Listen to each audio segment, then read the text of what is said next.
Good day po sa ating lahat mga kapatid. For today's video, ibabahagi ko po sa inyo ang patungkol po sa aking ginagamit na incubator. Kasi sa pagkakataong ito, maglo-load rin ako ng itlog ng pabo na oobserbaran ko. Kasi sinubukan ko po yung gumamit ng chiller ng refrigerator. Ayun, yung itlog ng pabo lalagay doon sa ilalim ng refrigerator, yung chiller.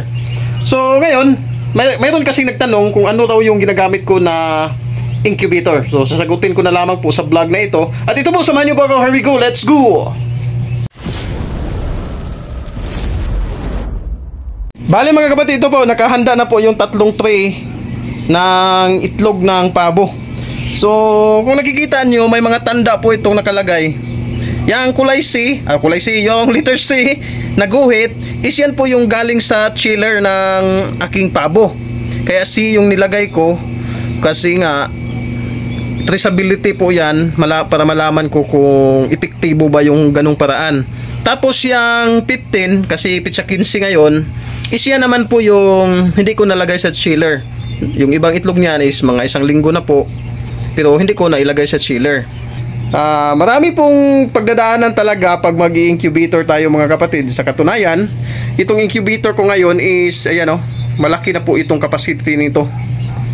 Ayan, yung itlog na yan mahigit sa 100 po yan, pero sakto po sa tatlong tray.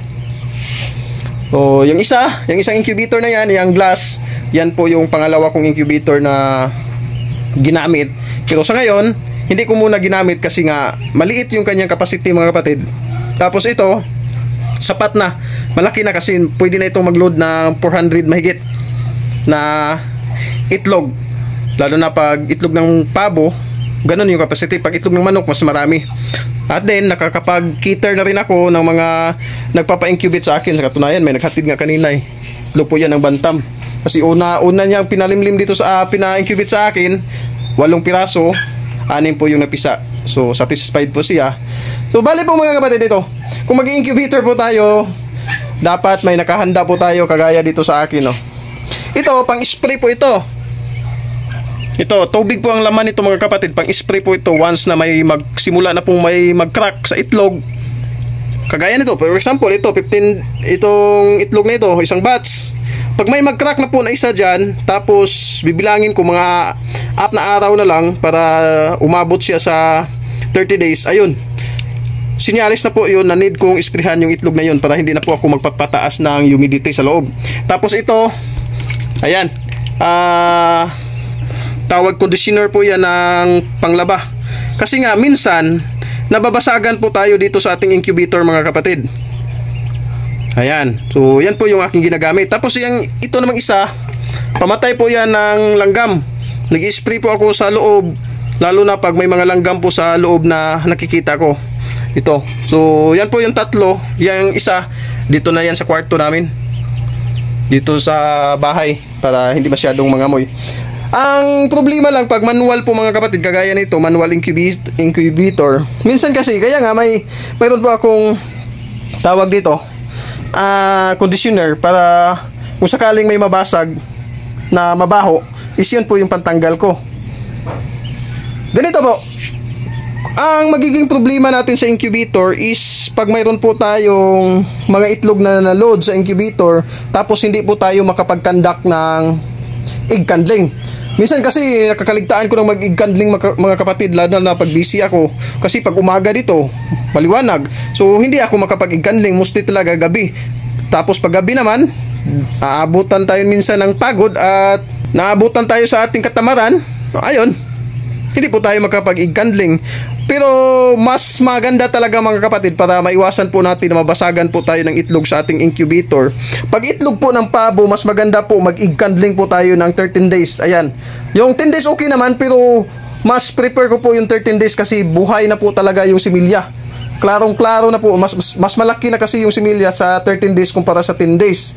And then, pag nakapag-egg candling po tayo sa ganoong edad ng itlog na nasa incubator, makuha po natin yung mga posibilidad po na puputok sa ating incubator.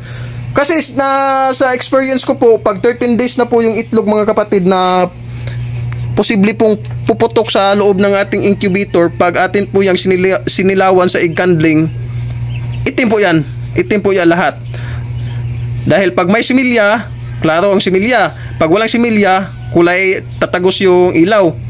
Basta yung puputok sa loob ng incubator mga kapatid, sa 13 days, klarong-klaro po yan na maitim na po yan. So, pag nakapag-iganding tayo, yun po yung kagandahan. Kasi nga, maaalis natin yun. Maiiwasan natin yung pagputok ng itlog sa loob ng ating incubator na yun po yung dahilan ng pangangamoy. So, ngayon, minsan na tawag ito, naabutan ako ng puputok dito pag hindi ako nakapag-igandling.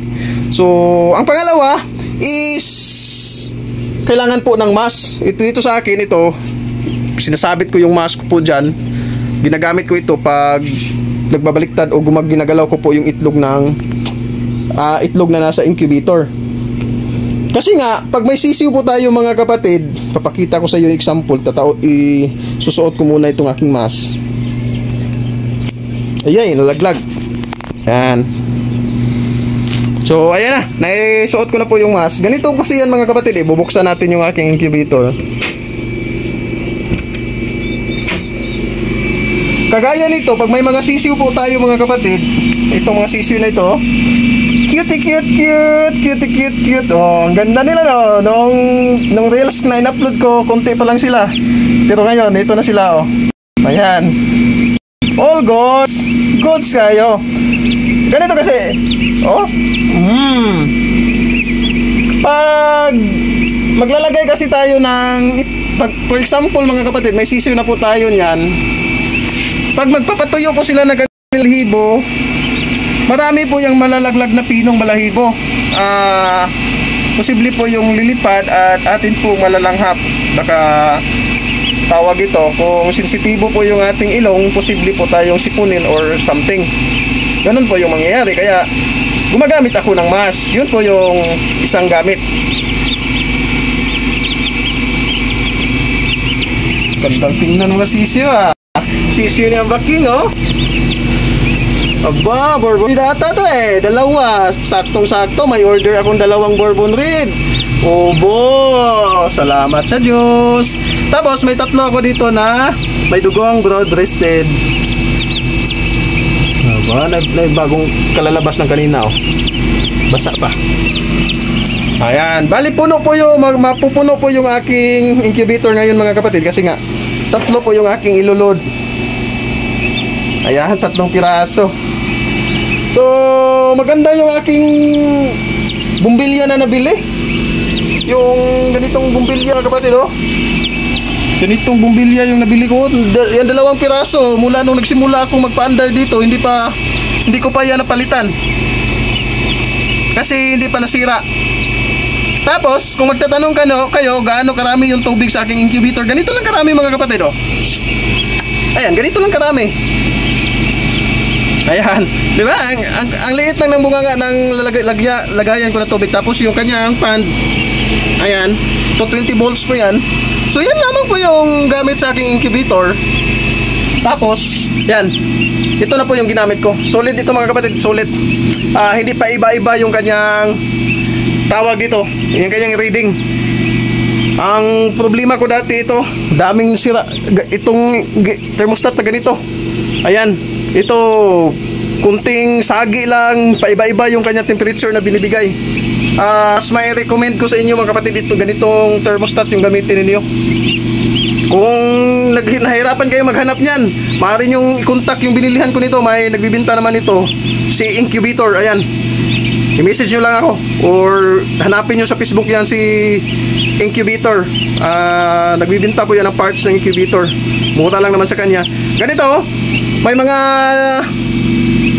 tawag langgam kasi dito na maliliit. Yan, minsan pag umatake sila, lalo na pag may bagong tik-tik, ini-sprayhan ko ng pamatay ng langgam. Ayan, target. Ganyan lang kasimple mga kapatid. Tapos, kung magtataka kayo bakit may glass talaga ito, ang glass na ito mga kapatid is napakalaking bagay po yan na ginagampanan sa aking incubator. Kasi dito ko sinisipat ang thermometer na nasa loob. Ayan, para makita ko yung thermometer. Papakita ko sa inyo yung thermometer, mga kapatid. Saan banda? Dito. Ayan, para makita ko yan, oh. Ayan. Yan po yung thermometer. Yan po yung nagbibigay sa akin ng indicator na ito yung init na nasa loob ng aking incubator. Ginagawa ko, sinisipat ko yan dito sa glass. Ayan, iniilawan ko yun ng flashlight para makita ko dito sa labas. Kahit hindi nyo na i-calibrate ito, mga kapatid, ito. Basta makuha nyo lang po yung 95.5% Fahrenheit to 100 Fahrenheit. Ayan, maaari na kayong makapagpapisa na inyong mga incubator, mga kapatid. So, ayan, ito lamang po yung gamay ko talaga na incubator, mga kapatid, itong manual incubator. Hindi pa ako nakatry ng automatic, pero para sa akin siguro ito na, sapat na ito. Ang ginagawa ko lang dito na paraan is kagaya ngayon, tanghali, alauna na banda, alauna 15, alas 11 to alauna, yan po yung oras ko ng pagbaliktad. Isisirado ko saglit ito, bigyan ko kayo ng idea. Maaari naman na 2 bisis nating galawin yung itlog, mga kapatid, umaga at hapon. Makapagpisa naman tayo. Pero na-experience ko po na mas malaki po yung porsyento na ng hatching rate pag 3 bisis po tayong gumalaw ng itlog. Ayan. Sa umaga, pagkagising, tanghali, at bago matulog. So yung paraan ko naman sa paggalaw ng itlog, mga kapatid, is ganito po. Gaganunin ko yung mga itlog niyan. Ayan. Gagalawin ko talaga, parang magbunggo-bunggo sila ng kunti ba. Ayun. Kasi yan po yung naturalisang paggalaw ng inahin eh. Tapos for example, kagaya nito, na bago ko galawin, ganito, i-arrange ko yan. Itataas ko yung pitcha. Ayan. Mahirap siya ng hassle siya ng konti. Pero sa kagaya ko pong walang pira pambili ng mamahaling incubator, tinatyaga ko na lang, mga kapatid. Sulit naman. At malalaman mo rin pag galaw mo, pag yung may diferensya yung itlog na nagalaw mo po. Kasi sa katagalan mo sa paghawak ng itlog, mga kapatid, parang mararamdaman mo na may problema yung itlog na yon. Yan po yung aking experience. Kasi yung iba niyan, mabasa-basa. Basta something talaga na mararamdaman mo po na may kakaiba. Ayan. Pagka for example, mamayang gabi ko uli ito gagalawin, ibabaliktad ko naman, gagalawin ko, tapos gaganunin ko na yung pizza na sa ilalim na. Ayan, yan po yung aking ginagawa. So, mas mataas po yung hatching rate pag 3 bisis po tayong para po doon sa 2 bisis lang. Pero sa inyo na po. Pero dito sa akin, yan po yung aking gawa.